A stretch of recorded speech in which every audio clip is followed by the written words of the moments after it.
좋은 아침입니다. 사무엘상 27장 1절에서 12절 말씀 보도록 하겠습니다. 1절 다윗이 그 마음에 생각하기를 내가 후일에는 사울의 손에 붙잡히리니 블레셋 사람들의 땅으로 피하여 들어가는 것이 좋으리라. 사울이 이스라엘 온 영토 내에서 다시 나를 찾다가 단념하리니 내가 그의 손에서 벗어나리라 하고. 자, 두 번 다윗이 사울의 생명을 아꼈음에도 불구하고 자기 곳으로 돌아간 사울은 또 다윗의 생명을 찾기 위해서 이렇게 다니게 되었고요. 이미 1년 6개월 이미 긴 시간 동안 도피 생활을 하고 있던 다윗은 많이 지쳐 있었습니다. 사실 지난번 때에도 그가 자기 소원이 이제 나의 피가 여호와 앞에서 먼 이곳에서 흐르지 말게 하소서라고 부탁할 정도로 사실은 그냥 이제 소원이 있다고 하면 이방 땅이 아니라 이스라엘 땅에서 죽었으면 좋겠습니다. 이럴 정도로 많이 지쳐 있었던 다윗이 이제 한 가지 마음에 자기가 이렇게 생각을 한 것입니다. 이제 더 이상 도피할 데도 없고 이제 분명히 사울의 손에 잡힐 텐데 내가 블레셋 땅으로 들어가 있는 수밖에 없다. 그러면은 사울이 나 잡는 것을 단념할 것이고 나는 그의 손에서 벗어날 수 있을 것이다. 이렇게 이제 생각을 하게 된 것입니다. 너무 지쳐 있기 때문에 이제 이게 제일 안전하다라고 생각을 하게 되었고요. 이 생각이 이제 행동으로 옮겨집니다. 2절부터 보시면 다윗이 일어나 함께 있는 사람 600명과 더불어 가드왕 마옥의 아들 아기스에게로 건너가니라. 3절 다윗과 그의 사람들이 저마다 가족을 거느리고 가드에서 아기스로 동반하였는데 다윗이 그의 두 아내 이스라엘 여자 아비노함과 나발의 아내였던 갈멜 여자 아비갈과 함께 하더니 4절 다윗이 가드에 도망한 것을 어떤 사람이 사울에게 전하매 사울이 다시는 그를 수색하지 아니하니라. 자, 그래서 이제 자기 군사 600명뿐 아니라 가족들까지 다 거느리고 이제 블레셋 땅으로 넘어가게 되어서 가드라는 성의 성주인 이 아기스라는 사람에게 의탁을 하게 되었고요. 그렇게 되자 정말 사울은 뭐 더 이상 추격할 방법이 없으니까 추격을 거치게 되는 이런 일이 생기게 되었습니다. 자, 그러나 이 결정은 정말 너무 지쳐 있기 때문에 내린 자기 생각이지 하나님의 방법이 아니었습니다. 하나님은 지금까지도 긴 시간의 도피 생활 동안에 정말 세밀하게 그를 도와주셔서 사울이 그를 해하지 못하도록 지켜주셨고요. 또 선지자도 그가 한번 이 블레셋 땅에 내려갔다 올라왔을 때 유대 땅을 떠나지 말라고 또 이야기를 하기도 했고요. 하나님의 뜻이 아닙니다. 그냥 자기 마음이 지쳐서 이제 거의 끝이 다 오고 있는데 잘못된 선택을 하게 된 것입니다. 물론 이 결정 앞에서 우리 한 가지 생각할 것은 있습니다. 그러면 저 잘못된 선택을 했으니 끝입니까? 그것은 아닙니다. 여러분, 하나님은 우리가 진토임을 기억하시고요.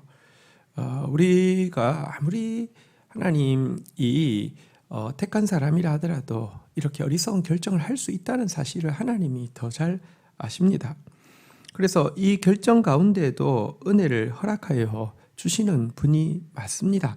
일단 이런 결정에 하나님께서 베풀어 주신 은혜를 한번 좀 먼저 보겠습니다. 5절 다윗이 아기스에게 이르되 바라건대 내가 당신께 은혜를 입었다면 지방 성읍 가운데 한 곳을 내게 주어 내가 살게 하소서. 당신의 종이 어찌 당신과 함께 왕도에 살리까 하니. 6절 아기스가 그날에 시글락을 그에게 주었으므로 시글락이 오늘까지 다윗 왕에게 속하니라.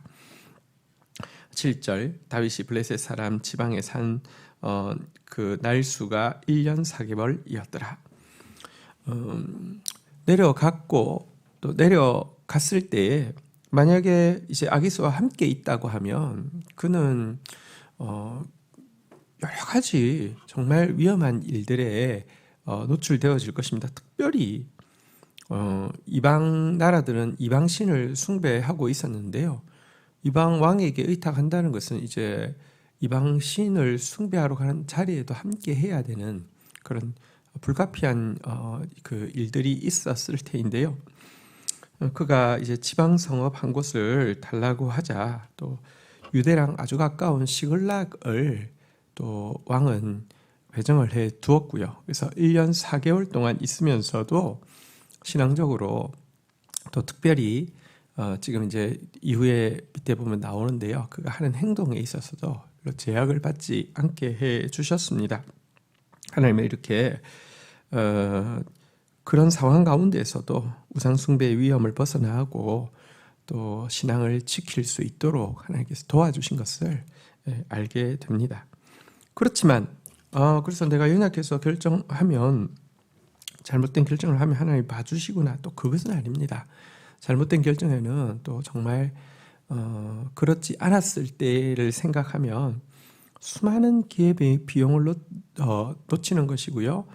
또 뿐만 아니라 수많은 대가지불이 있다는 사실도 우리가 알아야 합니다. 하나님이 은혜로우셔서 그럼에도 불구하고 우리를 용서하시고 또 우리에게 주신 약속의 말씀을 이루어 주시는 것이지만, 만약 잘못된 결정을 내리지 않았다고 하면 지불하지 않아도 되는 수많은 대가들을 우리가 스스로 지불할 수밖에 없다는 사실도 좀 기억해야 합니다. 그 내용을 좀 이어서 보겠습니다. 8절. 다윗과 그의 사람들이 올라가서 구술 사람과 기르스 사람과 아말렉 사람을 침노하였으니 그들은 옛날부터 술과 애굽 땅으로 지나가는 지방의 주민이라. 9절. 다윗이 그 땅을 쳐서 남녀를 살려두지 아니하고 양과 소와 나귀와 낙타와 의복을 빼앗아 가지고 돌아와 아기스에게 이르매. 10절. 아기스가 이르되 너희가 오늘은 누구를 침노하였느냐 하니 다윗이 이르되 유다의 네겝 여라무엘 사람의 네겝과 겐 사람의 네겝이니라 하였느니라. 11절. 다윗이 그 남녀를 살려서 가드로 데려가지 아니한 것은 그의 생각에 그들이 우리에게 대하여 이르기를 다윗이 행한 일이 이러하니라 하여 블레셋 사람들의 지방에 거주하는 동안에 이같이 행하는 습관이 있었다 할까 두려워함이라. 자, 여러분, 다윗이 이제 그 블레셋 쪽에 기거할 때에도 한 일이 있는데요. 무엇이냐고 하면 오랫동안 이스라엘 백성들을 괴롭히는 괴롭히고 약탈하는 무리들을 주로 약탈을 했습니다. 그들은 여기 나오는 구술 사람, 기르스 사람, 아말렉 사람 등이었습니다. 그런데 이들을 약탈하고는요 생활을 해야 되니까요. 국가 이 블레셋에 왔다고 그들의 식량이나 이런 것들을 그들이 제공해 주는 게 아니니까요. 근데 이들을 약탈했는데 어린 아이까지 다 죽여 버렸습니다. 왜냐고 하면 저들은 사실은 이스라엘에게는 대적이지만 블레셋에게는 사실은 약간의 우방 같은 우호 민족들이었단 말입니다. 이들이 이 사실을 블레셋 왕에게 고발하게 된다고 하면 다윗은 굉장히 위험에 처할 수 있죠. 이것 때문에 증거를 인멸하기 위해서 아이들까지 다, 어린아이 여자아이들까지 다 학살해야 했습니다. 그리고 또 아기스는 비록 떨어져 있지만 다윗이 무슨 활동을 하고 있는지에 대해서는 정기적으로 보고를 받으려고 했겠죠. 보고할 때마다 무엇이라고 하냐고 하면, 그러니까 유다족 속의 그 마을들을 이 네게브, 다시 말하면 유다 남부 광야 지역에 있는 유다족 속들을 주로 약탈하고 그 이제 전리품을 뺏어서 생활합니다라고 계속 이제 거짓 보고를 하게 됩니다. 이렇게 이제 거짓 보고를 하자 12절에 보면요, 아기스가 다윗을 믿고 말하기를 다윗이 자기 백성 이스라엘에게 심히 미움을 받게 되었으니 그는 영원히 내 부하가 되리라고 생각하니라. 근데 아기스는 이제 다윗의 말을 믿고 저렇게 자기 동족들을 막 쳐서 죽이고 약탈하고 하는 거 보니까 이제 동족들은 다윗 하면 이를 갈 거고, 그러면 다윗은 이제 영원히 내 편이다 이렇게 생각을 하게 된 것이죠. 이런 믿음이 나중에 블레셋과 이스라엘 사울 왕이 전면전을 하게 될 때에 다윗을 선봉에 세우게 하려고 결정하는 중요한 믿음의 근거가 되었습니다. 그때도 물론 하나님께서 은혜를 베푸셔서 블레셋의 장군들이 반대하는 바람에 돌아오기는 했지만, 전장에 나가지 않을 수 있었지만, 여러분 정말 하마터면 이스라엘 백성을 치는 전쟁의 선봉에 설 뻔한 그런 큰 그 위험을 스스로의 거짓말이 그런 상황으로 만들어 갔던 것입니다. 여러분 또 다윗이 남자뿐 아니라 여자와 모두를 다 학살했던 이 피는 분명 잘못된 것입니다. 나중에 하나님께서 다윗이 성전 짓기를 그렇게 원했지만 네가 네 손에 피를 너무 많이 흘렸다라고 이야기했던 그 피 중에는, 여러분 하나님께서 명하셔서 싸운 전쟁에서 흘린 피는 그거는 조금 다를 수 있습니다. 그러나 이렇게 자기가 살기 위해서, 그리고 또 자기의 이제 블레셋 왕이 볼 때에는 딱 그 위험할 수 있는 그런 정보를 증거를 인멸하기 위해서 흘렸던 피 흘림은 또 정말 하나님 앞에서도 합당치 않은 것이었죠. 네, 이상에서 잘못된 결정에는 불가피하게 죄가 동반될 수밖에 없다는 것도 알게 됩니다. 그래서 우리가 최선을 다해서 하나님 말씀 앞에서 바른 결정 내릴 수 있도록 참 몸부림쳐야 하고요. 혹 우리가 잘못된 결정 안에 들어가서 부득이하게 또 참 부끄러운 일들을 행할 때에도 주님의 긍휼을 또 구하고요. 그렇게 되어서 왕이 되었을 때에는요, 사실은 정말 나의 나된 것이 은혜이지, 내가 정말 성결하게 살아서, 내가 정말 스마트하게 하나님 뜻대로만 순종해서 그렇다고 이야기하지 못하죠. 그러니까 끝까지 하나님 앞에서 겸손할 수 있었고 끝까지 하나님을 찬양할 수 있었던 것이죠.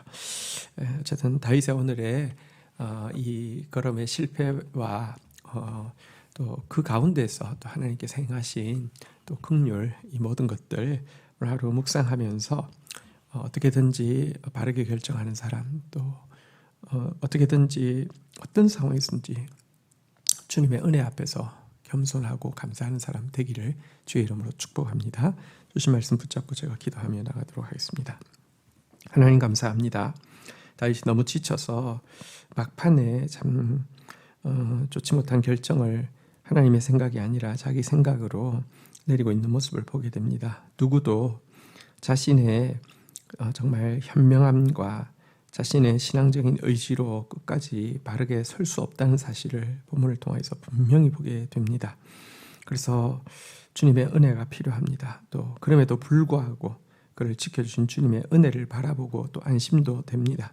그러나 주님, 그의 잘못된 결정이 불러온 정말 많은 죄의 문제들을 저희들이 또 직시합니다.